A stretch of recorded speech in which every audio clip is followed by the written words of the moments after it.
What's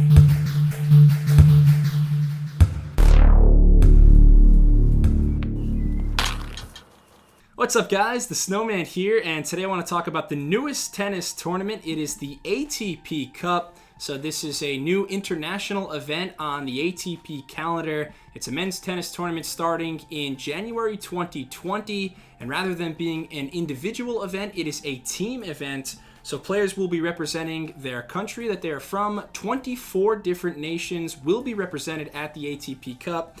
And the ATP Cup takes place across 3 Australian cities. They are Brisbane, Perth, and Sydney. It's going to take place over 10 days, and it leads up to the Australian Open.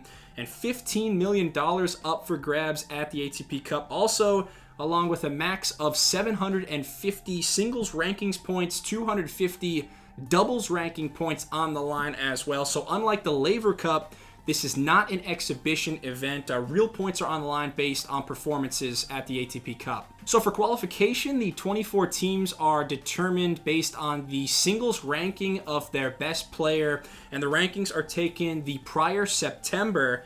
Seeding, like I said, determined by the best singles player. So like Spain gets in because Nadal finished up the year number 1. Djokovic gets Serbia into the competition, Germany, Zverev, and so on and so forth. Also, for a country to qualify, though, you need 3 total players with an ATP ranking. You also need 2 of them to be to have a singles ranking. So 18 of the 24 teams are picked in the prior September, and then the other 6 are chosen the prior November. As for the format, then, the 24 nations are divided into 6 groups of 4 countries each, so very similar to the FIFA World Cup in that regard. There's a group stage and a knockout stage. Each of the 24 teams has 3 to 5 players that will be playing the singles and doubles matches. So how it works, every team plays each other team in their group a single time. You've got the 6 group winners and then the 2 best runners-up that will move on to the knockout stage, the final 8. And so like I said, all 4 teams play each other once within a group. And in terms of how the matches work, how the ties work, a tie is comprised of 2 singles matches and 1 doubles match. So whichever country wins 2 out of the 3 matches wins the tie.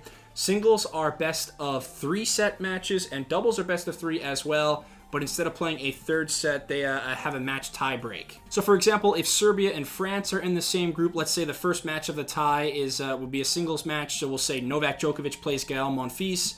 We'll say Djokovic wins that singles match, then maybe Lucas Pouille plays Dusan Lajovic. He beats him in the singles match. That means the tie would come down to whichever nation won the doubles match. They would get the win. They would win the tie. Also, if a country wants, a player can play a singles match and a doubles match in the same tie. So Serbia could use Djokovic in that first match and in the doubles match.